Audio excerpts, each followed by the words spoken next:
Bismillahirrahmanirrahim. Assalamualaikum warahmatullahi wabarakatuh.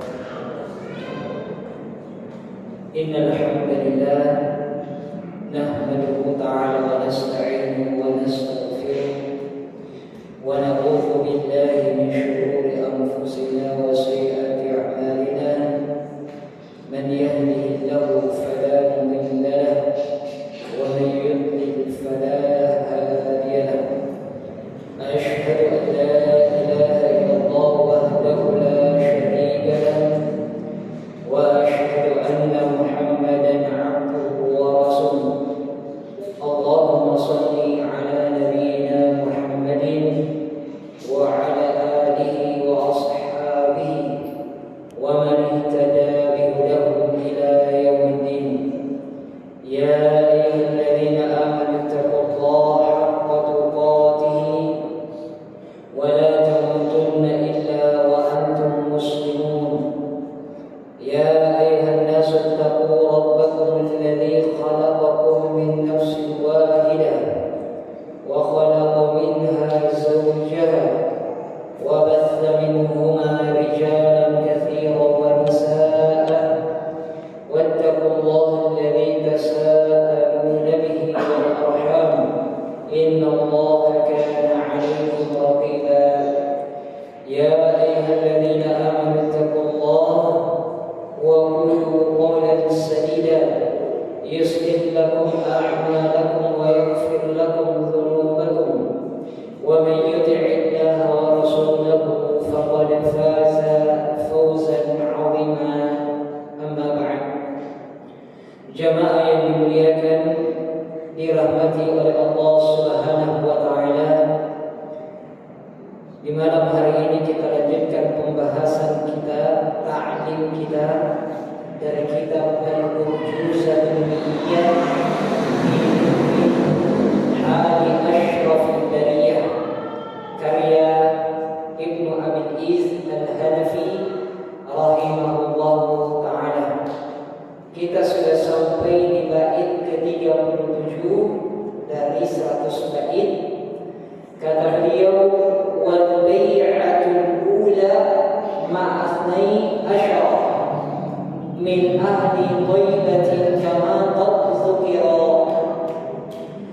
Dan bai'at yang pertama bersama dengan 12 orang dari penduduk Madinah sebagaimana yang telah disebutkan di buku-buku yang terkait dengan sejarah Nabi alaihi salatu wassalam. Jemaah yang dimuliakan oleh Allah, pembahasan yang pokok dari bait ke-37 ini adalah terkait dengan bai'at Aqabah, bai'at Nabi alaihi salatu wassalam. Sebelum kita membahas tentang apa definisi dari bai'at dan bagaimana kronologinya, kita harus mengetahui bahwasanya Nabi kita, Nabi Muhammad sallallahu alaihi wasallam, beliau memiliki kebiasaan ketika musim-musim haji, dan sekarang sudah masuk musim haji, beliau itu mendatangi orang-orang yang datang berhaji. Ada yang datang berhaji dari negeri Syam, dari Persia, dari Syam. Ketika mereka datang, Nabi datang menawarkan Islam kepada mereka. Ya, Nabi menawarkan Islam untuk mereka. Setiap tahun seperti itu, jemaah. Padahal kita tahu bahwasanya beberapa tahun terakhir, sejak tahun ke-10, Nabi kita mengalami banyak musibah. Dari wafatnya paman beliau yang menjaga beliau selama ini, yang ketika wafat ini pamannya Abu Thalib, Nabi disiksa habis-habisan. Kemudian meninggal lagi istrinya. Kemudian setelah itu beliau datang ke Taif selama 10 hari di sana jalan kaki untuk menawarkan Islam, tidak ada hasil satupun. Jadi beliau banyak mengalami penderitaan terkait dengan dakwah kepada Allah Subhanahu wa taala. Tetapi beliau tidak pernah surut semangatnya jemaah. Sehingga ketika datang musim haji di tahun 11 kenabian, 11 setelah kenabian, beliau memanfaatkan waktu itu untuk mendakwahkan agama ini, agama Islam. Ditawarkan satu-satu atau datang ke kabilah-kabilah yang ada, mau tidak mereka masuk Islam. Nah, di sini kita bisa melihat jemaah bagaimana semangatnya baginda Nabi alaihi salatu wassalam terhadap yang namanya dakwah kepada Allah Subhanahu wa taala. Dan ini harus kita tiru. Nabi itu sudah disifati oleh Allah Subhanahu wa taala di dalam Al-Qur'an. Kata Allah, "Laqad ja'akum rasulun min anfusikum." Sungguh telah datang kepada kalian wahai orang Arab seorang rasul dari jenis kalian sendiri, dari jenis sesama manusia, dari sesama orang Arab pula, yang dimana Nabi ini memiliki beberapa sifat. Dan mari kita perhatikan sifatnya Nabi kita alaihi salatu wassalam. Kalau kita ingin memiliki akhlak seperti Nabi, maka tiru beberapa sifat berikut. Yang pertama sifatnya Nabi alaihi salatu wassalam adalah azizun alaihi ma 'anittum. Nabi itu merasa berat apabila sahabat-sahabatnya, umatnya mengalami kesulitan. Jadi ketika umatnya Nabi mengalami kesulitan, Nabi tidak mengalami, tapi Nabi ikut merasakan. Ketika sahabatnya sedih, Nabi ikut merasakan kesedihan tersebut. Ketika sahabatnya gembira, maka Nabi merasakan kegembiraan tersebut. Itu Nabi kita alaihi salatu wassalam. Maka perhatikan ketika perang Tabuk, ada sahabat Nabi yang diboikot oleh Allah Subhanahu wa taala, yaitu sahabat Ka'ab, Hilal dan juga Murarah. 50 hari tidak diajak bicara. Nabi ikut bersedih. Dan ketika hukumannya dicabut, tobatnya diterima, Nabi ikut bergembira. Jadi Nabi bukan marah kepada 3 sahabat ini kenapa tidak ikut perang, tapi itu adalah perintah dari Allah yang harus diikuti. Sehingga ketika Allah menghukum, Nabi ikut mentaati perintah Allah, ikut menghukum. Ketika tobatnya diterima, Nabi ikut bergembira. Bahkan Nabi mengatakan, "Abshir bi khair, wahai Ka'ab, bergembiralah kamu dengan kebaikan ya, yang tidak pernah kamu dapatkan sejak kamu dilahirkan oleh ibu." Nabi ikut merasakan itu. Jadi itu sifat Nabi kita. Jadi kalau mau tahu kita ini sifatnya bagaimana, apakah sama seperti Nabi kita, tinggal lihat bagaimana perasaan kita ketika ada orang di sekitar kita mengalami penderitaan. Apakah itu bersedih atau justru bahagia? Ketika ada rekan kerja, teman-teman kita di tempat kerja, teman-teman kita sesama pedagang misalnya mengalami musibah, apakah kita turut bersimpati atau tidak? Kalau turut bersedih, turut bersimpati, maka itu ciri-ciri bahwasanya kita sudah mendekati sifat-sifat kenabian. Tapi kalau sesama pedagang kita ada yang sakit, gembira kita, langsung menerima mata, air kurang selesai ini, maka waspada. Itu ciri-ciri dari orang yang hatinya sakit. Itu sifat Nabi kita yang pertama. Yang kedua, dan inilah yang kita bahas di malam hari ini, Nabi itu harisun alaikum, begitu bersemangat untuk kalian. Bersemangat dalam hal apa? Kata Al-Imam Ibnu Katsir rahimahullah ta'ala dalam tafsirnya ketika menafsirkan ayat ini, kata beliau, ala hidayatikum wa usulin naf'id dunyawi wal ukhrawi ilaikum. Nabi itu begitu bersemangat untuk memberikan hidayah. Nabi begitu bersemangat untuk mengajari orang agar dapat hidayah dari Allah Subhanahu wa taala dan agar mereka mendapatkan manfaat duniawiyah dan juga ukhrawiyah. Jadi Nabi tidak pernah capek kalau urusan kebaikan. Nabi tidak pernah capek kalau urusan hidayah kepada makhluk, hidayah kepada sesama hamba Allah rasa capek. Nabi begitu gigih mengajari umatnya, mengajari para sahabat, mengajari kaumnya walaupun kaumnya menolak. Dan bukan penolakan biasa, penolakan yang disertai dengan caci maki, penolakan yang disertai dengan batu, penolakan yang disertai dengan ini dan itu. Nabi tidak pernah mundur, terus mengajari, terus mengingatkan, terus membimbing ya kaumnya. Ya. Padahal belum kelihatan hasilnya. Ini yang harus kita tiru ya. Kita harus semangat berdakwah, mengajak orang, mengajari orang bagaimana agar mereka bisa bertauhid kepada Allah, bagaimana agar mereka bisa mengenal Allah, bagaimana agar mereka bisa beribadah kepada Allah. Walaupun hasilnya sama seperti Nabi. Apa hasilnya? Tidak kelihatan. Tidak kajinikan. Kadang kita kalau sudah capek 1 bulan berdakwah tidak ada yang berubah, dia batu ngasih Ustaz. Poso to mengajari dia memang bilangnya padahal baru 1 tahun mengajari orang, baru 2 tahun. Nabi 10 tahun pengikutnya cuma beberapa. Mau lebih hebat lagi Nabi Nuh alaihissalam 900 tahun yang ikut cuma beberapa orang.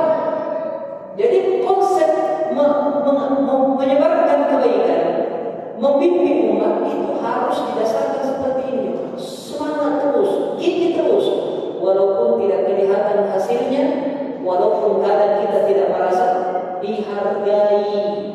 Ketika mengingatkan kan kadang ada perasaan merasa tidak dihargai. Ya pun anak-anak tahu iya Pak Ustaz langsung kita singgung. Di bawah lagi dapat tuah itu orang aja merasa tidak dihargai. Apalagi dia adalah panitia dakwah, ada tidak dihargai. Jangan untuk semangat karena Nabi kita alaihi salatu wassalam lebih dulu merasakan kondisi yang demikian. Makanya kata para ulama, anna al-'irda 'ala an-nasi wad-da'wah ila Allah subhanahu wa ta'ala la budda an yusahibahu adha. Yang namanya mengajari manusia dan mengajak mereka kepada dakwah, mengajak mereka ke jalan Allah Subhanahu wa taala, la budda. Apa artinya la budda jemaah? Tidak, apa namanya? La budda itu mesti ya, mesti akan mendapatkan ada gangguan. Jadi kalau tidak mau didapat gangguan jangan berdakwah. Tapi dapat pengki dosa kalau tidak mau bisa berdakwah, karena kita wajib berdakwah sesuai dengan kemampuan kita, sesuai dengan lingkungan kita. Minimal adalah mendakwahi keluarga kita sendiri, minimal sekali istri dan anak kita. Tapi ingat ketika kita mendakwahi walaupun istri dan anak kita, kadang ada rasa gangguan yang kita dapat, ada gangguan yang diperoleh. Olehnya karena dakwah itu pasti berhubungan dengan gangguan, ya. Ada da'iyat ila Allah Subhanahu wa ta'ala ay yusbira wa yahtasib al-ajra. Wajib bagi seorang yang berdakwah itu, ya. Kalau kita menasihati orang, perhatikan, sebelum kita menasihati orang, sudah pastikan itu hati dia sudah sabar dan mengharap pahala dari Allah Subhanahu wa taala. Biar ketika dia menasihati orang, ditolak nasihatnya, tidak sakit hati. Karena dia sudah sabar, dia sudah siapkan. Saya sebelum menasihati si fulan ini, sebelum menasihati majikanku, sebelum menasihati ketuaku, wajib sabar dan wajibkan ya, mengharapkan pahala dari Allah, bukan mengharapkan pujian dari mereka. Nah, sehingga ketika dakwah kita tertolak, tidak nampak isi jawatan, karena kita sudah mendudukkan dakwah itu pada tempatnya. Ya, wala yuwajiha ma yuqalu lahu min kalimatin sayyi'atin wa i'tiradatin nabi'ah. Dan jangan melawan, jangan membalas terhadap kalimat-kalimat yang jelek yang keluar dari mulut, yang keluar dari lisan orang yang kita dakwahi. Jadi pernah di kaum itu tawa, ya saya kote, ismi kote, biasa anggiwa, biasa apa sakit, nah hanya biasa apa saat tena nyaman di tangan. mendengarkan begitu, tidak usah dibalas, tidak usah direspon, ya, tidak usah direspon. Karena memang dakwah seperti itu. Nabi kita berpuluh-puluh tahun berdakwah, balasannya selalu seperti itu, tapi tidak ada satupun yang pernah kita dapatkan riwayatnya Nabi membalas ucapan mereka, sekasar apapun ucapan mereka. Ya, jadi sabar kita. Sabar ketika kita berdakwah, apalagi yang terlibat dalam panitia-panitia dakwah, panitia majelis taklim, panitia tabligh akbar, panitia ini, panitia itu. Sabar kalau ada gangguan-gangguan ketika mensukseskan itu acara mengajak orang kepada Allah Subhanahu wa taala. Bal yasbiru wa yatahammul adha. Hendaknya mereka itu bersabar dan tabah. Wa man istajaba syaraha lahu akthar wa man a'rada aw sakhira aw istahza'a qabilahu bis-sukuti wal i'rad. Ya, kalau mereka menjawab dakwah kita, mereka menerima dakwah kita, maka terus semangatnya ditingkatkan. Tapi kalau mereka berpaling, merendahkan, mengolok-olok, sikap kita adalah apa? Sukun, diam saja, dan tidak usah ladeni dia.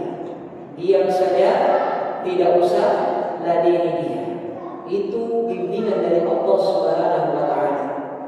Di dalam Al-Qur'an Allah berfirman, ya, surah Al-Furqan, wa ibadur rahmanil ladzina yamshuna 'alal ardi hauna wa idza khatabahumul jahiluna qalu salama.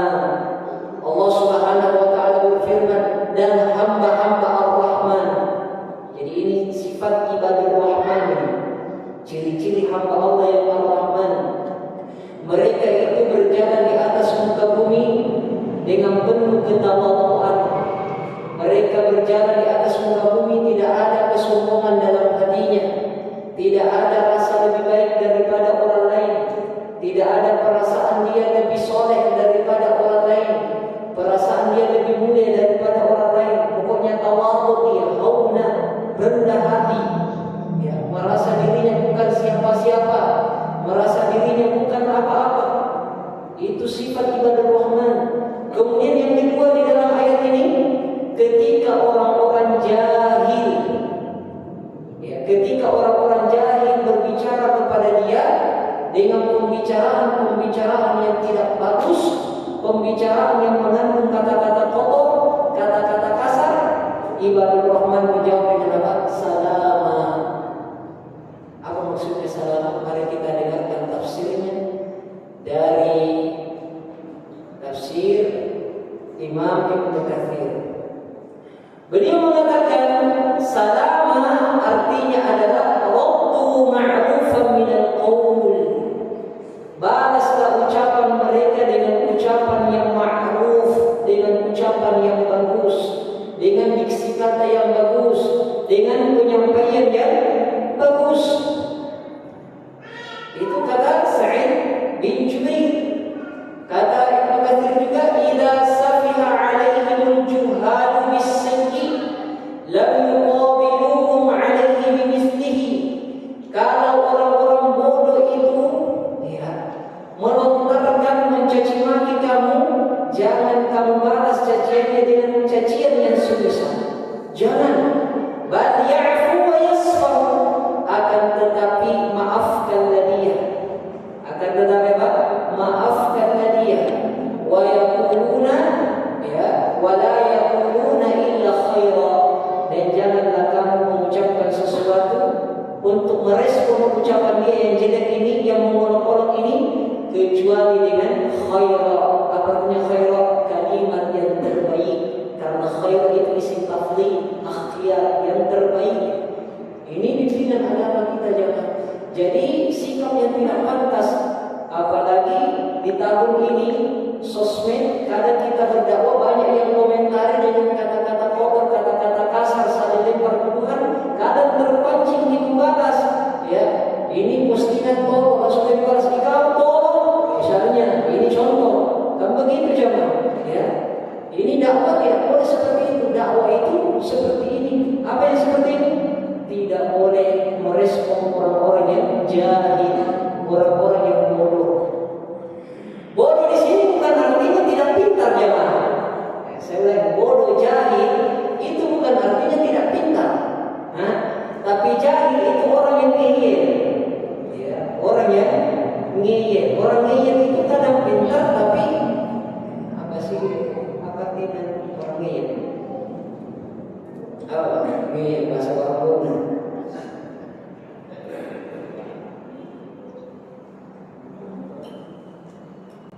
Apa ngeyel?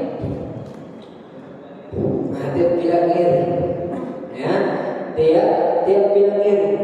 Perhatikan, Allah berfirman, khudhil afwa, ambillah sifat pemaaf.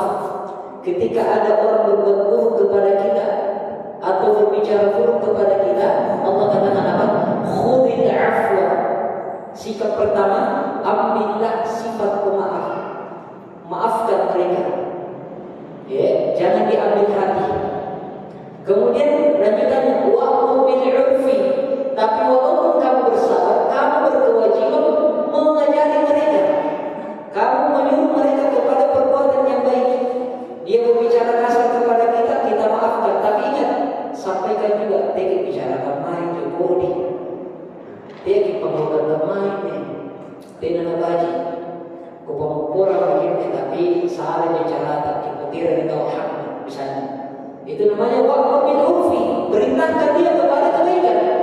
Tapi kalau tidak ngiri, begitu terus nih, baru sikap yang ketiga apa? Wa'arid 'anil jahilin, berpalinglah dari orang-orang yang bodoh. Itu perintah Allah. Jadi maafkan, tapi bimbing. Kalau begitu lagi sudah diajari, dia mantung, ya sudah ini paling urusan kita nampak yang pertamanya. Begitu saja. Itu bimbingan agama kita menghadapi orang-orang yang kadang menolak dakwah kita dengan penolakan yang tidak pantas, penolakan yang tidak bagus. Baik.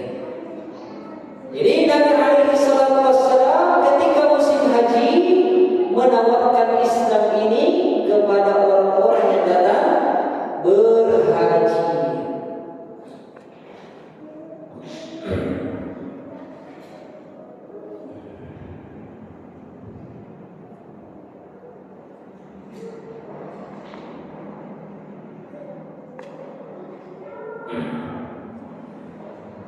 Kata penulis kita, apa yang dilakukan oleh Nabi alaihi salatu wassalam akhirnya membuahkan hasil. Dari banyaknya orang yang diajak, akhirnya membuahkan hasil. Sehingga terjadilah peristiwa Bai'at Aqabah. Sebelumnya kita bahas apa artinya bai'at. Bai'at itu artinya al-mu'aqadatu wal-mu'ahadatu 'ala as-sam'i wat-tha'ah. Mu'aqadah artinya pengikatan diri. Mu'ahadah komitmen. Jadi mengikatkan diri dan berkomitmen 'ala as-sam'i wat-tha'ah, untuk mendengar dan taat. Jadi yang namanya bai'at adalah apa? Pengikatan diri, komitmen untuk mendengar dan taat. Itu namanya bai'at. Kemudian Aqabah itu adalah nisbah kepada tempat yang ada di antara Mina dan Mekah, namanya Aqabah. Ya, jadi bai'at Aqabah adalah pengikatan diri, komitmen yang dilakukan di tempat yang bernama Aqabah. Siapa yang berkomitmen itu, siapa yang mengikatkan diri itu, ma'a ithnai asyara min ahli Thaibah, 12 orang dari penduduk Thaibah, penduduk Madinah. Jadi setelah banyaknya usaha dari Nabi, banyaknya orang yang ditawarkan masuk Islam, ada 12 orang yang akhirnya menerima jamaah. Yang kemudian 12 orang ini melakukan yang namanya sumpah setia. Sumpah setia inilah yang dikenal tadi bai'at. Di mana? Di tempat yang bernama Aqabah. Siapa 12 orang ini? Ini namanya banyak jemaah ya. Saya tidak perlu sebutkan satu-satu. Yang jelas ada 10 orang dari suku Khazraj dan 2 orang dari suku Aus. 10 orang dari orang Khazraj dan 2 orangnya suku Aus. Jadi totalnya 12 orang. Khazraj dan Aus itu adalah 2 suku di Madinah yang mereka itu perang terus, tidak pernah berhenti selama ratusan tahun. Jadi selama ratusan tahun tidak pernah damai. Ya, tidak pernah damai. Padahal jemaah sekalian, Khazraj dan juga Aus ini dari leluhur yang sama, satu keturunan. Mereka sama-sama dari Yaman Selatan, di daerah Ma'rib namanya. Ya, di daerah Ma'rib Yaman Selatan. Ketika bendungannya hancur di Ma'rib, mereka hijrah ke Madinah. Kemudian di Madinah terpecah menjadi 2 suku, dan 2 suku ini terus berperang selama ratusan tahun. Selama ratusan tahun, kurang lebih 120 tahun tidak pernah damai. Ya. Kemudian ternyata mereka bisa berdamai di Bai'at Aqabah ini. Di Bai'at Aqabah ini mereka akhirnya berdamai di hadapan Nabi alaihi salatu wassalam. Padahal sebelumnya selalu perang. Olehnya kata para ulama ketika mengomentari kejadian ini, mereka mengatakan ni'matullah bihadzal din alladhi yujmi'ul quluba wa yuwahhiduha wa yujilul ulfah. Inilah nikmat Allah Subhanahu wa taala terhadap agama ini. Jadi agama ini jemaah sekalian itu menyatukan hati-hati kita. Agama ini menyatukan kebersamaan kita, menciptakan yang namanya ulfah, kasih sayang. Ya. Sebagaimana Khazraj dan Aus tadi, mereka bermusuhan selama ratusan tahun, selalu terjadi pertumpahan darah. Tetapi ketika mereka masuk Islam, mereka bersatu menjadi orang yang dikenal dengan orang Ansar. Orang Ansar. Oleh itu kata para ulama kita, fakadzalika lam yu'allaf baina qulubin nas al-yawm illa at-tamassuk bil Islam. Begitu pula hati-hati kita di hari ini tidak akan mungkin bisa bersatu kalau kita tidak berpegang teguh dengan agama kita. Jadi berpegang teguh dengan agama akan menciptakan persatuan juga. Jadi kalau mau bersatu gampang, ikuti saja ajaran agama kita, maka dengan sendirinya Allah akan menciptakan yang namanya persatuan.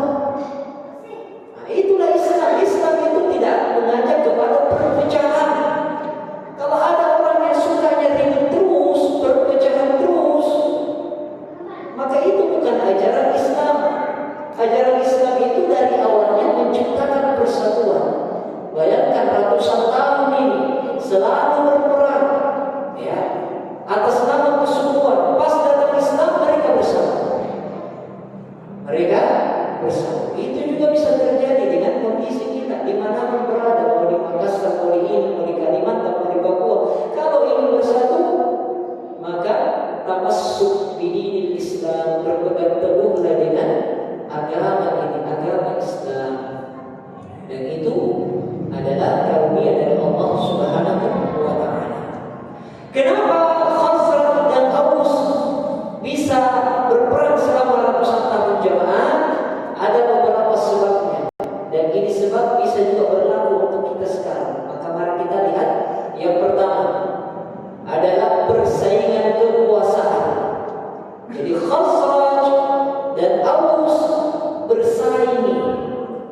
Siapa di antara mereka yang bisa paling dominan pengaruhnya di Madinah? Karena adanya persaingan, maka terjadilah yang namanya gesekan. Kalau sudah ada gesekan, gampang dipasivisir. Begitu pula kita. Kalau kita ada ambisi kekuasaan, jelas pasti akan ada persaingan. Dan kalau sudah ada persaingan, gampang suudzon, gampang berprasangka buruk, gampang tersulut emosi, pokoknya macam-macam. Ya, itu yang pertama. Yang kedua, ada yang namanya fanatisme kesukuan atau disebut dengan asabiyah. Jadi budaya Arab di waktu itu ada yang namanya asabiyah. Ya, budaya kuat membela suku. Ya, jadi kalau ada satu orang dari sukunya disakiti, maka seluruh sukunya akan membalas. Ya, salah atau benar urusan kedua. Yang penting besok itu, yang penting balas dulu. Ini tidak boleh. Ini terjadi di zaman sekarang. Kalau ada keluarga kita yang bersengketa dengan orang lain, langsung bela dulu keluarga tanpa mencari tahu yang salah ini keluarga atau bukan. Nah, itu budaya asabiyah namanya. Jadi kalau kita umat beragama, tetap peraturan Allah di atas segalanya.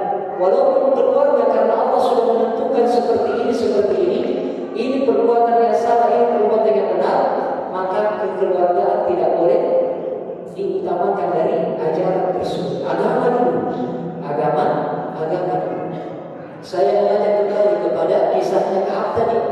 Ketika dihukum oleh Allah Subhanahu wa taala 50 hari Pak, tidak diajak cerita. Orang yang paling dekat dengan Ka'ab adalah Abu Qatadah. Tapi Abu Qatadah taat kepada Allah Subhanahu wa taala. Dia tidak berani menentang Allah, tidak mengajak bicara si Ka'ab, padahal waktu itu cuma mereka berdua di dalam kediamannya Qatadah. Ya, di dalam kediamannya Qatadah tetap tidak berdiri. Begitu pula ketika di hari ke-40, istri-istri mereka disuruh tinggalkan ini 3 orang. Istrinya tidak protes. Kenapa begitu sekali Nabi Muhammad? Kenapa begitu? Tidak. Karena mereka konsepnya jelas. Agama di atas segalanya. Agama di atas persatuan kekeluargaan. Agama di atas pertemanan. Kalau agama mengatakan tidak boleh, biar teman, biar keluarga mengatakan boleh, tidak boleh diikuti. Itu jamaah sekalian, ya. Jadi asal. Kemudian yang ketiga adalah provokasi. Jadi Khazraj dan Aus ini gampang diprovokasi. Oleh siapa? Oleh suku-suku Yahudi di masa itu. Karena di Madinah selain mereka berdua, ada yang namanya Bani Qainuqa, ada namanya Bani Nadir, ada namanya Bani Quraidah. Yang tiga-tiganya adalah orang-orang Yahudi. Mereka sering memprovokasi.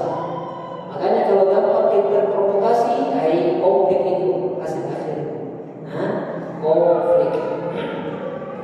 Baik, kita lanjutkan. Jadi ada 12 orang, 10 orangnya dari orang Khazraj, 2 orangnya dari suku Aus. Mereka melakukan yang namanya bai'at.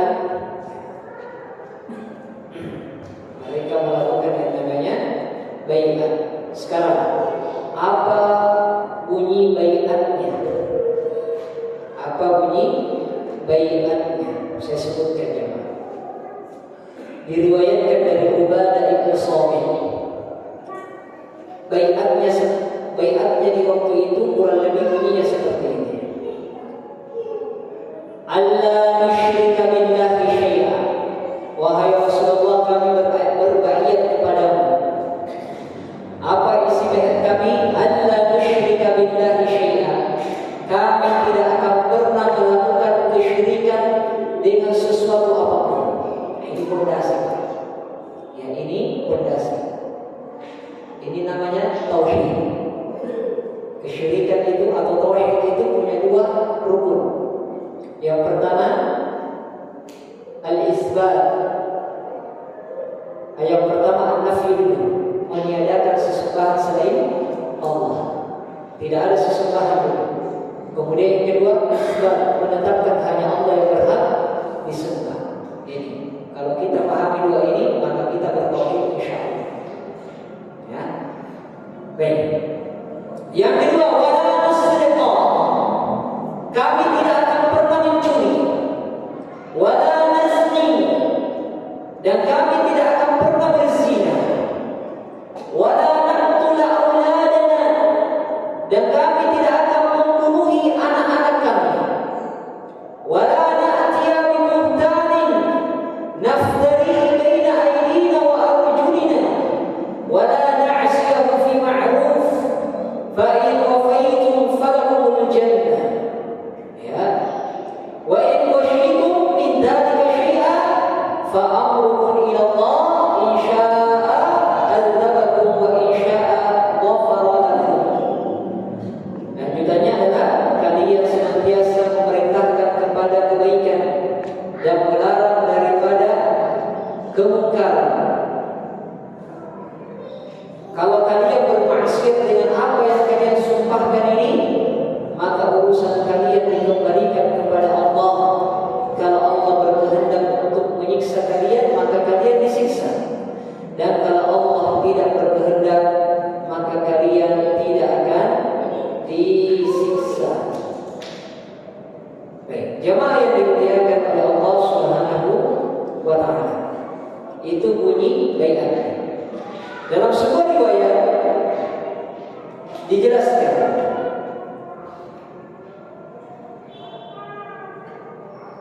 dari Ishaq beliau mengatakan, "Tsumma sarafu raji'ina ila qaumihim." Ketika mereka sudah berbaiat, mereka kembali kepada kaum mereka. Untuk apa? Ternyata mereka setelah kembali ke kaumnya, beliau mengatakan, "Falamma qadimul Madinata ila qaumihim, dzakaru lahum Rasulullah sallallahu alaihi wasallam wa da'awhum ila al-Islam hatta fasha fihim." Ketika mereka sudah sampai di Madinah, mereka membicarakan Rasulullah. Ya, mereka membicarakan Rasulullah dan mereka mengajak kaumnya, orang-orang yang ada di Madinah untuk masuk Islam hingga akhirnya agama ini bisa tersebar. Baik. Apa pelajaran yang bisa diambil dari kutipan yang terakhir ini?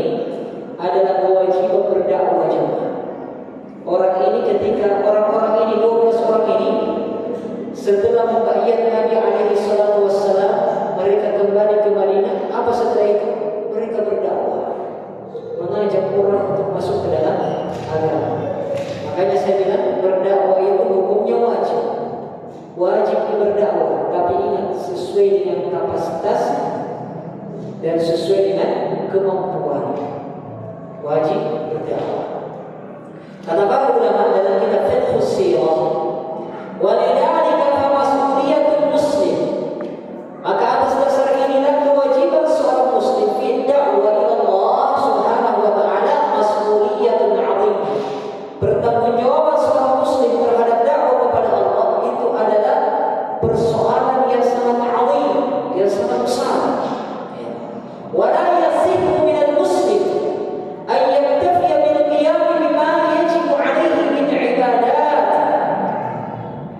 bal 'alaihi aidan an yad'u ghayrahu ila hadzal din.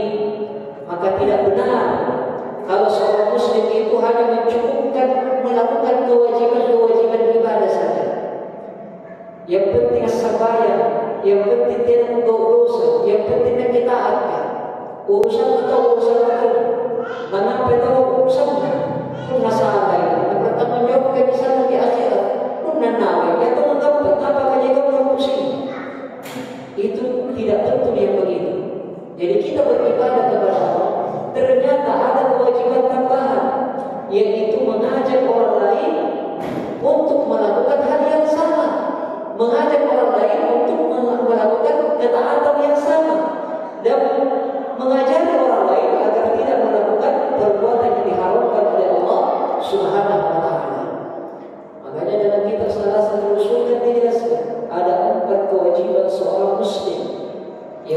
pertama kewajiban untuk beriman.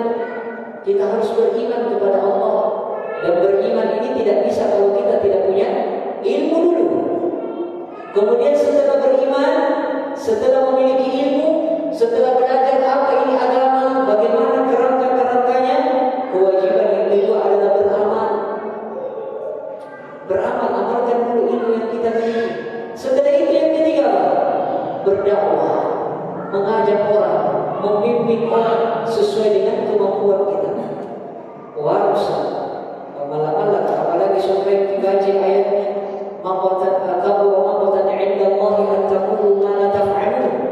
Jangan sampai saya mengajak orang lain melakukan A, namanya yang esok. Jangan sampai saya menyuruh orang tak boleh melakukan B, namanya ini Pak lalu. Itu urusan yang lain, itu urusan yang berbeda.